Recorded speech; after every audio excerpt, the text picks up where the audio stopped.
Okay, we're rolling. Yes, yes, we'll send it to you. Oh, great. Okay, this is an interview at the Buffalo and Erie County Historical Society, Buffalo, New York, 17th of May, 2007, approximately 12:30 p.m. Interviewers are Mike Russert and Wayne Clarke. Could you give me your full name, date of birth, and place of birth, please? My name is Charles J. Zappo, and born in Buffalo, New York, on December 9th, 1917. Okay. What was your school background, your educational background before you went into service? I only went up to the 8th grade. I had to quit school because my father got sick. I graduated from 8th grade, and that's where it all started. Later on, I continued though. Okay. Did you go to work then before you went into service? You must have gone to work then. Before service? Before service. Gosh, I had so many jobs, it wasn't even funny. How far back did you No, want? no, I just was wondering. I'll give you just one basic job. I worked at the Curtis Wright making warplanes in 1943. I worked there 2 years as an assembler, and that's before I left for the service. Before then, or years ago, I was in the CC camp. I don't know if you ever remember Oh, yes. camps. And I was up in the state of Washington, CC camp, and we helped the farmers, and there was in soil conservation. And How long were you in the civilian conservation corps? 6 months. State of Washington. I worked in soil conservation. Of course, I worked with the fellows. You know what the fellows did in CC camp? Yes. They built fences, but my main job was soil conservation. We go along the rivers and slopes and planted little trees. Now, could you have gotten a deferment for working at Curtis Wright? Yes, I did get. I got one deferment because I was a sole worker in the family. And then about 6 months. Well, before then, I had volunteered for the Navy. I really volunteered because I knew I was going to get drafted anyway, and so I had passed the Navy test. And then I was scheduled to go, say, on a Monday. Then on a Saturday, my mother always opened up my mail. She saw I got another deferment, so she wanted. I says, I don't know whether I could get out of this, but they said as long as you weren't, you weren't in. Anyway, I got a deferment, and I stayed.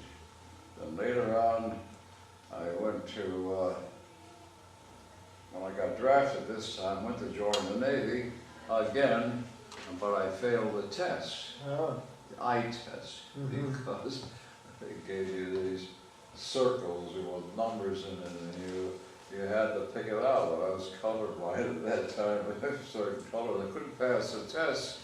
So they put me in the infantry. Okay. You went in 1943? Yeah, August of 43, yeah. Where did you go for your basic training? Went to Camp Gruber, Oklahoma.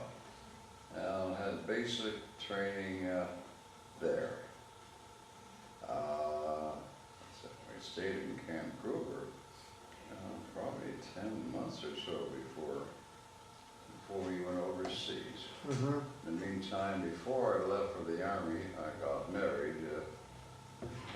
So what happened is after basic training, my wife came over and stayed near the camp, and I would go and visit her all the time. A fake pass. And after basic training, they and they put us on the train, and we went to camp. We left from New York City, I think it was Camp Dix, and we went and landed in Marseille, France. Mm-hmm. And on December, right on my birthday, December 1944, yeah. In the meantime, my wife had a child I had never seen, and didn't know I had a child until I went into combat. Mm-hmm. And Christmas Eve. Now, were you assigned as a replacement? No. Oh, you were sent over with the 42nd? 42nd. However, we went over there without any back. We didn't have any artillery or didn't have any other. Just the infantry fellows went over there, and we were waiting for the remainder of our division to come over. But in the meantime, the Germans broke through in the Battle of the Bulge, and so they sent all of us green troops up there, and on Christmas Eve, and there we lost quite a few people. Mm-hmm. What was it like, your first experience, combat experience? Well, first combat experience was really awful. I mean, when we went over there, it was the worst winter that Europe really had, and I just lay there when the Germans broke through. I remember that I was scared stiff. I was in the foxhole, and these German 88s were upon us, they were landing all around us, and then our fellows were all floating around littered with our dead soldiers, because they just lay there frozen, and we lost probably 50% of our men, just green troops up there. Now, did you have winter gear? Did you have overcoats and Yes, we did. gloves and so on, and boots? Yeah, we had the winter gear. We landed in Marseille, where they put us in tents, and so we were pretty well prepared. It was a cold, cold winter, say.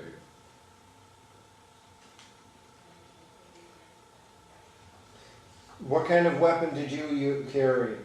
I didn't carry a weapon because I was considered a medical technician. I was a combat medic, and all we had was the big Red Cross stripe on our helmets, and we had the armband with a cross on it, and we weren't supposed to carry any weapons. So carried just medical supplies on us.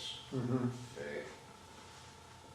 Did you take care of the wounded at the Bulge, in the Bulge? Yeah, I took care of a few wounded people, but a lot of them are dead. I mean, after all, we administered first aid, and then, of course, the aid station was behind us, and they were carted out to the aid station, and then from then they went over to the medical battalion, but we really got hit really bad because the German tanks came right through, and oh my gosh, the guys were all green troops. I've never seen any combat. Didn't have any artillery with us, and no, they just threw us right in this battle, you know. It was a horrible, horrible battle, and that was the beginning. We were in Marseille 3 weeks, and within 3 weeks, we were thrown into this battle. I don't expect they didn't expect to see the Germans come through, but they had a huge offensive, really. You know, they had these Tiger tanks that came down through there. surprised. A lot of, I didn't get the Silver Star there, but a couple of my friends, they were medics, they came out of that, they received the Silver Star for being a medic, so they, my experience was to be a combat veteran, you get a combat medical badge, we got the Bronze Star that came along with it, see. Mhm.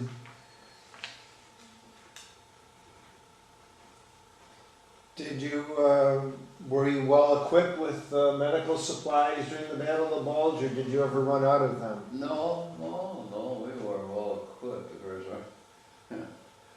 we had them for pain. We injected. We had this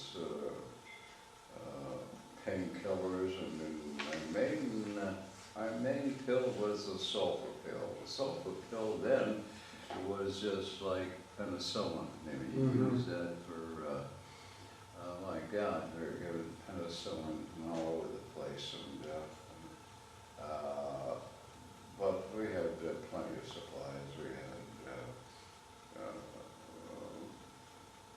but actually we were there just to give first aid, and then people in the back came over and took over, so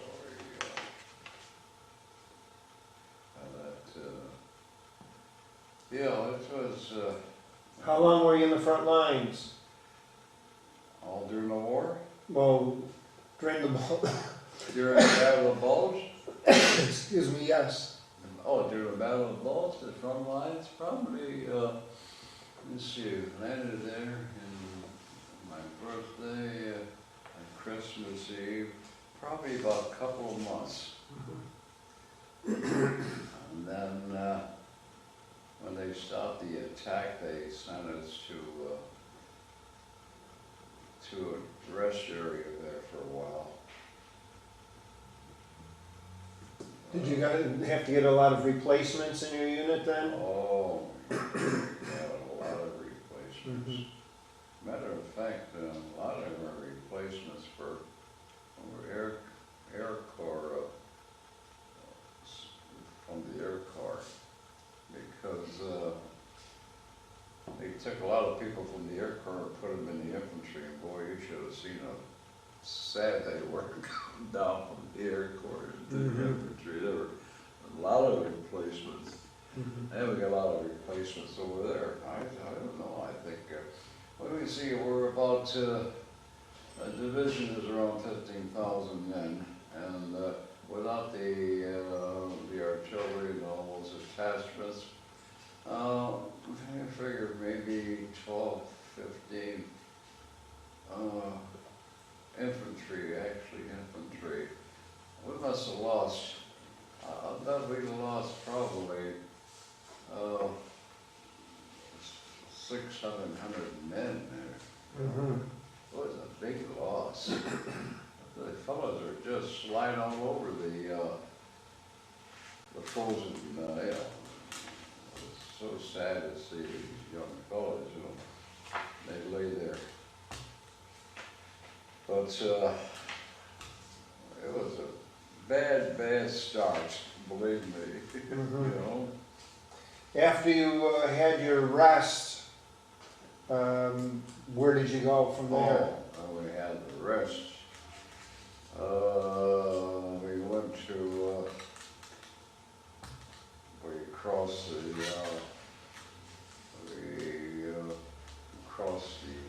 that was a big offensive that we had,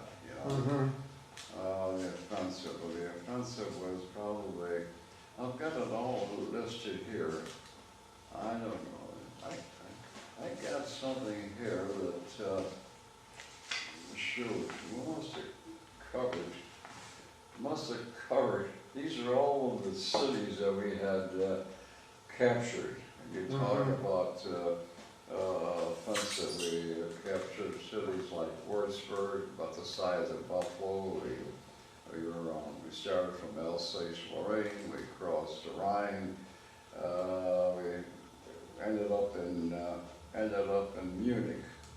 On the way to Munich, we came across a concentration camp. We captured Schweinfurt. It was a big ball-bearing city that the Air Corps really, they leveled that city. Ball bearings were the main thing. So we captured an awful lot of cities there. Würzburg, for instance, had to fight from door to door in Würzburg, Germany.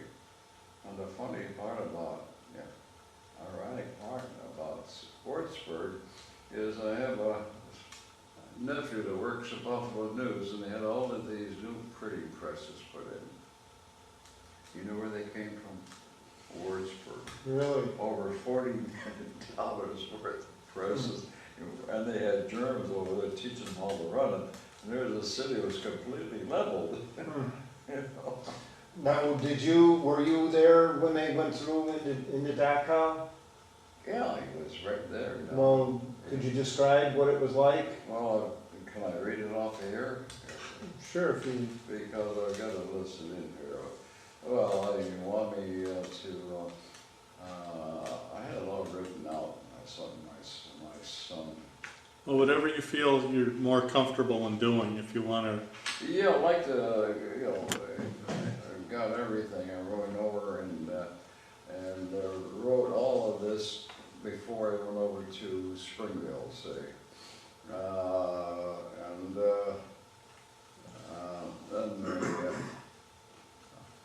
Just like I said, within 1 week we lost 50% of our men in the Battle of Bulge. And they were lying frozen in the ground. It was the coldest winter Europe experienced. It was March 1945 when we had the Great Offensive, that's right. And during our Great Offensive, we were the first troops to march into Germany. The first troops marched. First to hit the Siegfried line and the first to cross the Danube. We crossed the Danube on little boats. And it was pretty dark. It must have been early in the morning, probably 3, 4 o'clock in the morning. And as we were crossing, why somebody lit up a cigarette, and before you know it, we were machine gun down there. There were traces all around us, you know, crazy. Now, what kind of boats were you in? Like rubber rafts, small rafts, or? No, just little, I don't really know, come to think of it. And when we crossed the Danube? Yes. I don't know whether they were, I don't think they were, I think there were, well, there must have been hundreds of them. Maybe they were rubber rafts, I don't know, you know. Well, when we crossed it, why, it was really something. Well, we crossed it, you know, first across the Danube River, and then we fought and captured Würzburg. Würzburg was completely level. It was about the size of Buffalo, you know, completely. And the fellows, they had the river coming down through to the town, and they had the castles out there where the Germans were firing from the castles, you know. And the fellows, as a matter of fact, I remember distinctly that we went into this store, and they found all of the champagne that the Germans brought over from France, you know. And the fellows, of course, didn't have any water or anything like that, and they are emptying the bottles of champagne, and they're washing their feet with champagne. And they're carrying those. One of the bright moments about Würzburg. An awful lot of fighting in Würzburg. It was a large city, yeah. And then we went on and we captured Fürth, that's near Schweinfurt, and Nuremberg. Nuremberg was another big city. It was on the way to Munich. And then we came across Dachau. Dachau, actually we didn't go over there to liberate Dachau. We were out there to capture, go to Munich, say. But they came across Dachau. And it was I don't know if you probably know all about Dachau. Well, what was it like when you went there? When I went there? Yes. Well, I went there, the first thing we saw 50 freight cars filled with bodies. Before you enter the camp, 50 freight cars filled with bodies of men, women, and children. They were surrounding the camp. And they came in, they were carted in from other concentration camps. And they were going to be cremated in the ovens at Dachau. But they lay out there, and when we saw the boxcars and saw all the bodies, they did find, it was about 1,500 bodies. They were all naked and piled up in them. And they found one guy alive out of the 1,500. And it was a horrible, horrible sight. Of course, you got to remember at that time, you know, we were going through a lot of, you know, a lot of deaths in the army. We were pretty hardened at that time, so we didn't think, you know, didn't realize how bad it was. You knew it was bad. Mm-hmm. And then as we were going through the camp, they had these SS troopers, and they were lying like my great-grandson says, did you capture any of the Germans in the camp? I said, oh no. I said, Charlie, you know, they were shot, you know, they were killed. A lot of them are dressed up like, took over the striped uniforms that the prisoners were wearing. And they tried to escape. And what the prisoners knew who they were, so they went out there and they clubbed them and they shot them and threw them in the moat, you know. So as we walked through the camp, it was just a horrible sight, you know.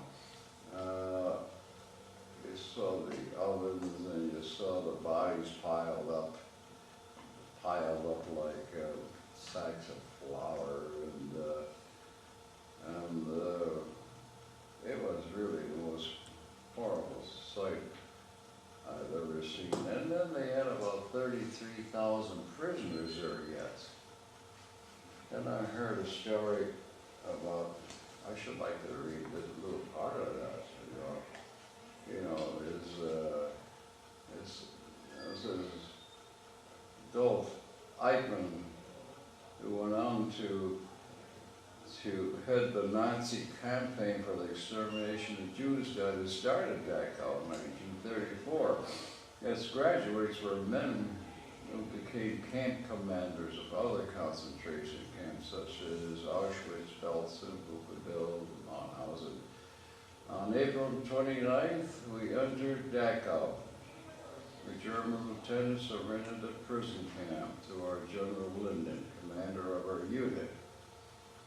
However, German SS troopers, they were the elite troops, had refused to surrender the camp, and they were slaughtered when they resisted. They fought to the last man.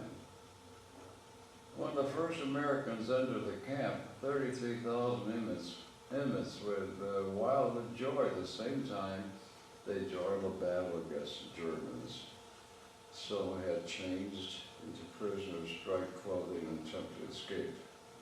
And then when they got so hysterical, they had an electrical fence there. They were pushing prisoners against the fence and they were dying. And the prisoners came over and they tried to hug the American soldiers and get their autographs, you know. Some Nazis were beaten to death. Some were thrown in the moat. This camp you saw, did you see the moat around the camp? Yeah. Got the fence and the lookout fence, and then it says our our make bot free, means Yes. you work and you become free, right? Yeah, that building's still there. It's still there, huh? Yep. Yeah. There was, inside the camp, I saw many dead SS troopers on all the ground. They had made a futile attempt to defend the camp. Just prior to the liberation, what the Germans did, they tried to kill as many prisoners as possible. I think they shot approximately 200 prisoners were killed with machine guns. Their bodies were stashed like cordwood by the inmates. I saw bodies of women and children also. I saw the gas chambers where thousands of prisoners were led to leave. They were showers, but then they were gassed. We saw the bodies in the joint rooms, the bodies ready to be cremated. They were piled up all over the place like sacks of potatoes. And you see men, women, and children, and as you wonder what kind of people these were, you know. And the stench in the camp was horrible, you know. The prisoners had become like animals. As they moved to the camp, many were dying, even though they were being liberated. So Dachau was really a nightmare to all the men of the division. Man after man were saying, now you know why we are fighting. These Nazis are mad, and people who operate the camps were insane. No, in the nearby town, it was Dachau, a few miles away over there, and I asked a few of the townspeople, did you know what was going on at the camp? They says, no, we used to hear the cars, freight cars pulling in and out of the camp, and nobody knew what was going on. I says, well, couldn't you smell the fumes, you know? Could you smell the fumes coming out of the smokestacks? He says, they didn't say anything. Anyway, what Now, they, as a medic, did you help were you able to help any of the people, or? no, you see, as a medic, we were there just in the camp. I don't think we were there more than a couple of days because we were marching on. Oh, okay. We were marching on to Munich. What happens is you have the medical battalion coming in. Okay. And then they're supposed to take care of all, imagine taking care of 33,000 prisoners. They were all skin and bones, you know. And so it was really a horrible, horrible sight.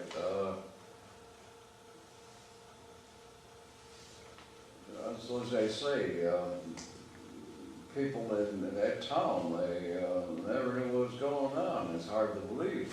You didn't know.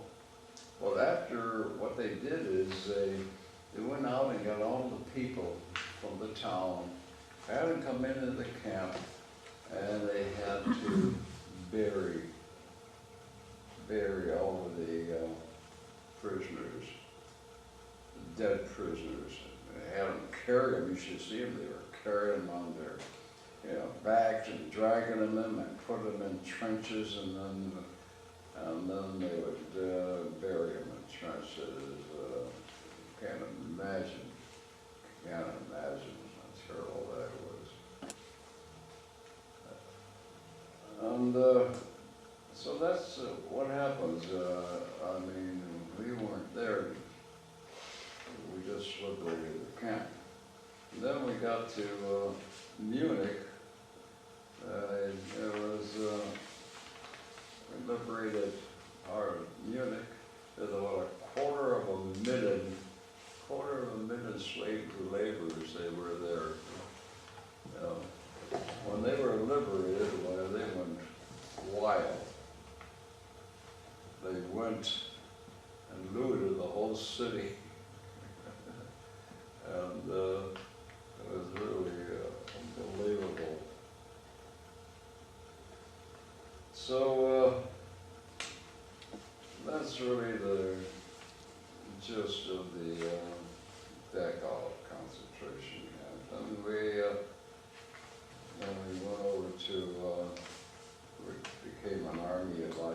operation, then we ended up in Austria, Salzburg, Austria. Do you ever have any encounters with the Soviet troops at all? Yeah, one time. Mm-hmm. One time. The Soviet troops. First, I'll tell you a little story about the Soviet. Well, I'll tell you about the concert I went to. There were Russians all over the place, and we went to this great concert, and in the middle of the concert, the Russian troops were setting up in front, and they were all over the place. And during the concert, all of a sudden, you see all of these small balloons floating down into the concert. You know what those balloons were? And I thought that was a terrible thing, during a concert. But another thing about the Russians, when we were stationed in Salzburg, my buddy and I heard all of this singing down in the valley. So we went down to the valley and saw a trainload of Hungarians. And they were trying to get into the American section. They wanted to get away from the Russians because the Russians treated them, they had a bad reputation with people. And and there was a whole train, and they were mostly elderly people and young people. And I talked to a few of them, and they says they had women and children in the train, and they was in the valley, and they didn't have much food, and needed some blankets. And at that time, I was stationed in this mansion in Austria. It's a beautiful place. So I asked a few of the fellows to come up during the day, and I'd give them something to take back with them. So the Hungarians came up, and 3 or 4 of them, and I gave them blankets, I gave them food, and gave them a lot of clothing. But they didn't want to be part of the Russians at all. I mean, Russian occupation. Everybody wanted to come over to the American side. What happened to the Hungarians, do you know?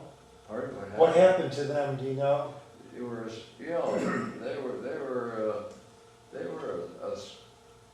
they were escaping the Russians. Mm-hmm. They were escaping the Russians and trying to get onto the American side. Everybody wanted to come over to the American and be part of their occupation. Of course, the Germans, I remember being in Austria, and I got acquainted with a German artist and his wife. She was a pianist, and you see, when the Germans were in Austria, they got better treatment. In Austria, they got better treatment. So they wanted to stay. They had about a 6-month stay in Austria, and they wanted to get another 6 months. So I helped them get another 6 months. I told them that we needed some sign painters, and they gave him another pass. He was thrilled to get the pass to stay there. But I met some nice German people.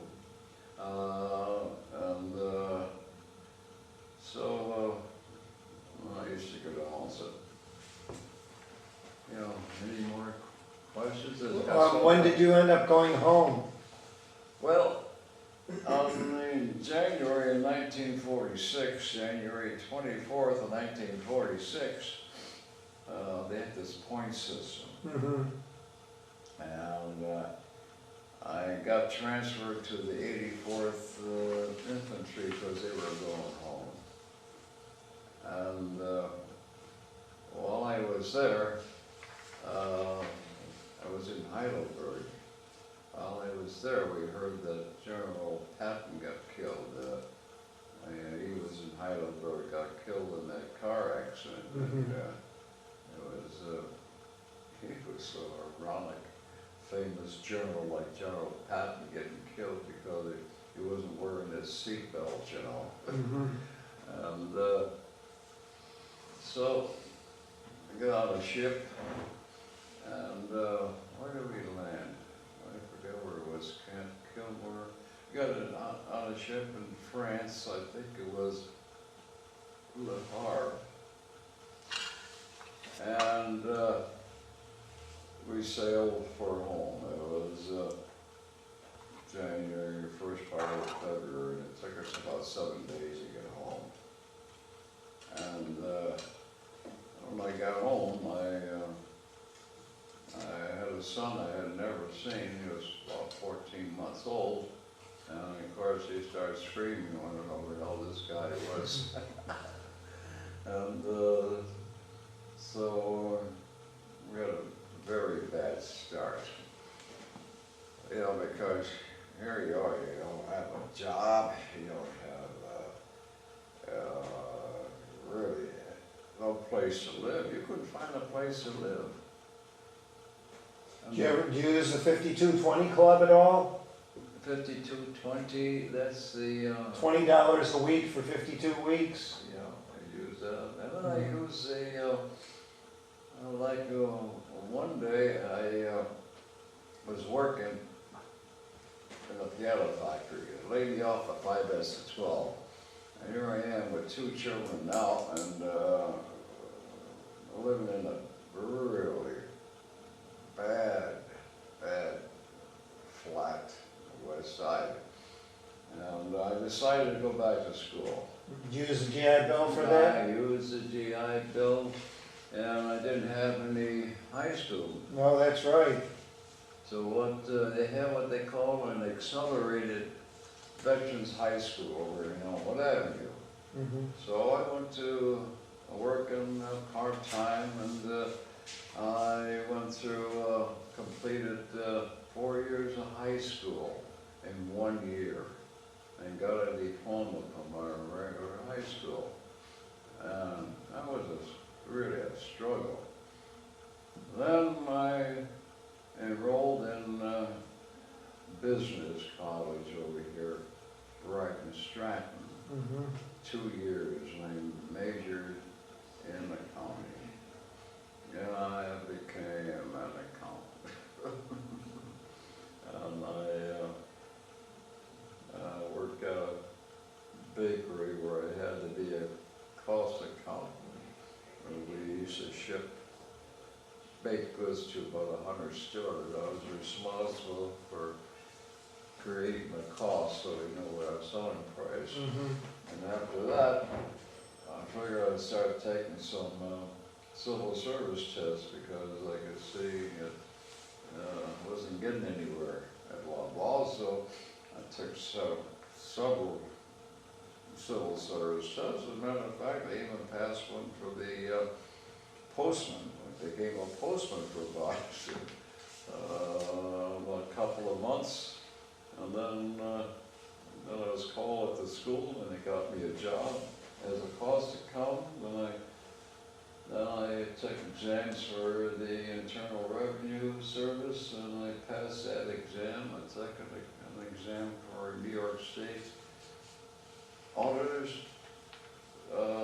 exam, tax department. I became a New York State Corporation tax auditor. All from that. I had to work pretty damn hard. Huh? Yeah. Imagine going through, these kids can't get through 4 years of high school, sometimes in 5 to 6 years. Yeah. Of course, I only took the basic, you know, basic. But I go way back, you know, way back when I was just a kid. I used to go out and shine shoes downtown. 6, 7 years old, can you imagine a kid going out there in the city?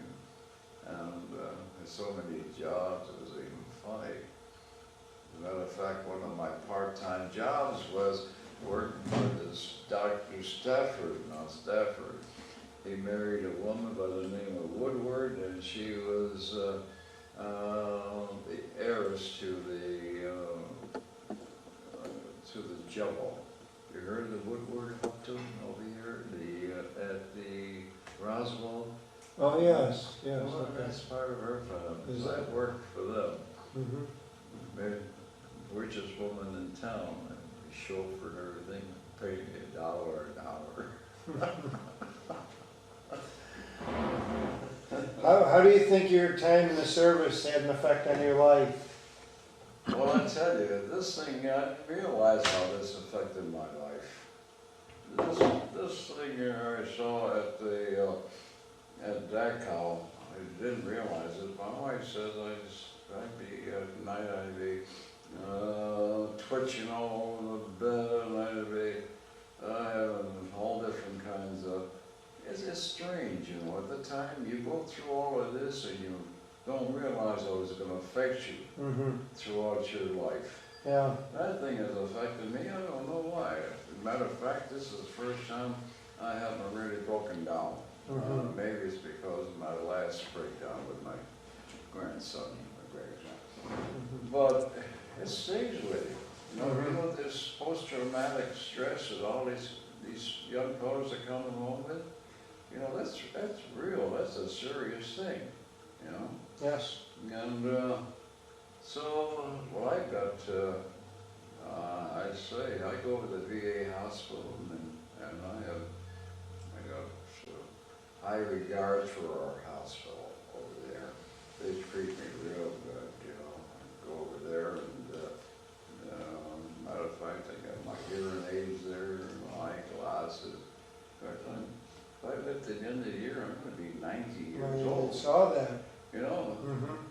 And you know, 1,200 of us World War II veterans are dying every day, Mm-hmm. you know? There aren't too many of us left around here. So I've been all over. I belong to the Jewish Center here at the Buffalo, and they had me give five with us. They want people to remember this stuff. I don't like doing this stuff anymore. I mean, I do it because I feel it's a real, you know, I should do it, you know. Mm-hmm. But people don't realize it. It's just like this over here that says lies about the Holocaust. You know, when you see what went on in Germany, why that Hitler was a madman. Mm-hmm. You know that? Yep. He was very mad, and why during the end of the war, people were coming down from all the hills. We even had a lot of Germans surrendered, even to me, coming down with the little white flags. And then I was put in charge of this German POW camp over in Germany as a medic, and I helped some of the Germans over there that were really sick. One guy had pneumonia, and I wonder if he still remembers me. And then I remember when I was in Camp Gruber, we had a prisoner camp there, German prisoner camp at Camp Gruber. And you know, they went out and they were striking for more cigarettes. And then I had a brother here that was a POW, was captured in the Battle of the Bulge. Because he looked, well, you know what they were doing to these prisoners, our prisoners? They were separating them, segregating them. They were Jewish, they would put them in terrible camps. Now they thought my brother was Jewish, or Italian descent. And they put him in one of these camps, and digging tunnels in there, and I guess he lost, 70 pounds or something like that. He went through a terrible time in that. What a contrast, you know. And now, he died last year, brother died last year, but they're giving reparations to these POWs. As a matter of fact, I was over to the VA administration office over here in Buffalo, and I took a lot of the stuff over. They're all interested in this. The POW,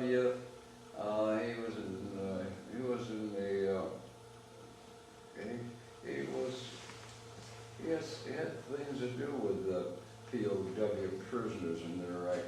he's helping them out.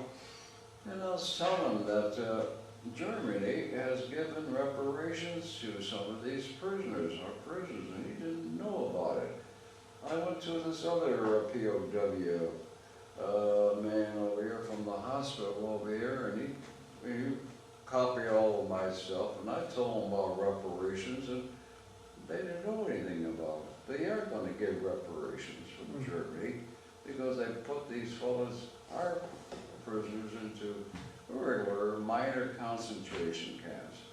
My brother, gosh, he been the same.